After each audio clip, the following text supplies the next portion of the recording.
आज हम श्री कृष्ण चैतन्य महाप्रभु के विषय में बात करेंगे। श्री कृष्ण चैतन्य महाप्रभु का अवतरण पश्चिमी बंगाल के नवद्वीप नामक ग्राम में हुआ था। इनकी माता का नाम शची देवी और पिता का नाम जगन्नाथ मिश्र था। ये श्री कृष्ण के परम भक्त थे। जब यह भाव विभोर हो भक्ति रस में डूबते तब सन्यासी अद्वैतवादी वेदांती भी इनकी विरहपूर्ण विह्वल भाव दशा को देखकर भक्त बन जाया करते थे। वासुदेव सार्वभौम और प्रकाशानंद सरस्वती इसके उदाहरण कहे जा सकते हैं। इसी प्रकार जगाई मधाई जैसे दुराचारी और नौरोजी नामक डाकू भी इनके कुछ क्षण के सानिध्य से भक्त बन गए थे तथा अपने क्रूर कर्मों को उन्होंने त्याग दिया था। इन्होंने नाम और भक्ति का प्रचार किया क्योंकि कलिकाल के मनुष्यों के उद्धार के लिए नाम जप और भक्ति को मुक्ति का सहज सरल एवं उत्तम साधन माना गया है। उन्होंने हरे कृष्ण कृष्ण कृष्ण हरे हरे हरे राम राम राम हरे हरे महामंत्र को जपने की बात कही थी।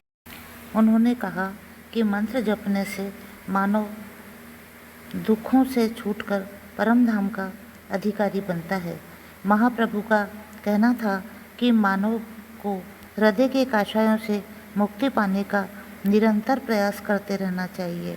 इस प्रकार वे आचरण की पवित्रता और श्रेष्ठता पर बहुत अधिक बल देते थे। इसी प्रकार समाज में शांति, प्रेम, सद्भाव और सहयोग का प्रचार प्रसार भी उन्होंने किया। उन्हें श्री कृष्ण का रसावतार माना जाता है। आप निमाई पंडित के नाम से जाने जाते थे। संन्यास के बाद श्री कृष्ण चैतन्य के नाम से जाने गए और चैतन्य महाप्रभु तथा गौरांग महाप्रभु के नाम से प्रसिद्ध हुए। आपने गौड़ देश में ही नहीं वरन संपूर्ण भारतवर्ष में भक्ति का प्रसार किया। जब आप हरि बोल शब्द का अपनी भक्तिमय अमृतवाणी से मंगल ध्वनि करते थे तो मानव भक्ति में अवगाहन किए बिना नहीं रह पाता था। कहते हैं आप राधा कृष्ण के संयुक्त पूर्णावतार थे। जीवन के अंतिम 6 वर्ष आप राधा की भाव दशा में ही रहे और जीवन के 12 वर्ष कृष्ण विरह के दिव्योन्माद में बिताए। अंत में शक संवत 1455 में आषाढ़ मास में दिन के तीसरे प्रहर श्री जगन्नाथ जी के मंदिर में प्रवेश किया और जगन्नाथ महाप्रभु में ही आप महाप्रभु विलीन हो गए।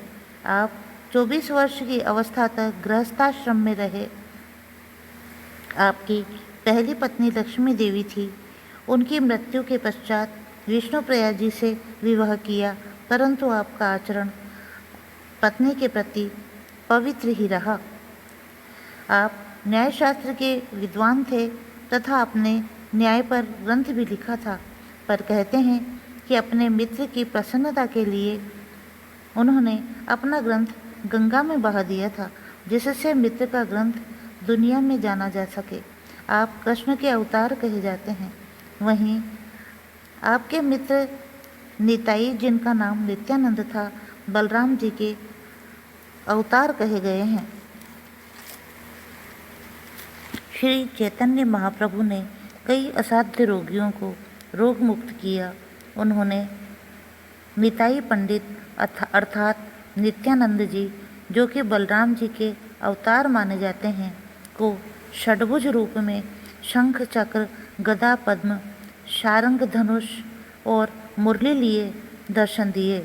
एक बार चतुर्भुज रूप में और एक बार 2 भुज श्री कृष्ण के रूप में दर्शन दिए। वहीं उन्होंने श्री अद्वैत प्रभु जी को विश्व रूप में दर्शन कराए। गोदावरी तट पर रामानंद जी को रसराज और महाभाव राधा कृष्ण के युगल रूप में दर्शन दिए, जिसे वे संभाल नहीं पाए और बेहोश हो गए। इसी प्रकार महाप्रभु का शरीर जोड़ खुलने से शरीर लंबा और कभी कछुए की तरह सिकुड़ा हुआ दिखाई देता था। एक बार नित्यानंद पंडित जी को शहद की आवश्यकता हुई तो महाप्रभु ने पूरे तालाब को ही शहद में परिवर्तित कर दिया था। आज भी दक्षिण के श्रीखंड गांव का वह तालाब मधु पुष्करणी नाम से प्रसिद्ध है। इसी प्रकार कहा जाता है कि दुष्ट जगाई मधाई से कुपित होकर गौरांग प्रभु ने सुदर्शन चक्र का आह्वान कर दिया था।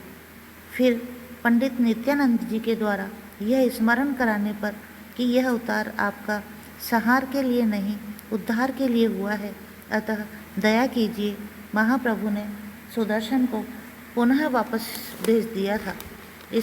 अतः कहा जा सकता है कि गौरांग महाप्रभु का यह अवतार भक्ति के प्रचार प्रसार, नाम महिमा के उद्घाटन के लिए हुआ था, जिससे कलिकाल के मनुष्य मन की सुख शांति प्राप्त कर सहज सरल मार्ग से अपना कल्याण कर सकें और मुक्ति को उपलब्ध हो ईश्वर सानिध्य प्राप्त कर सकें।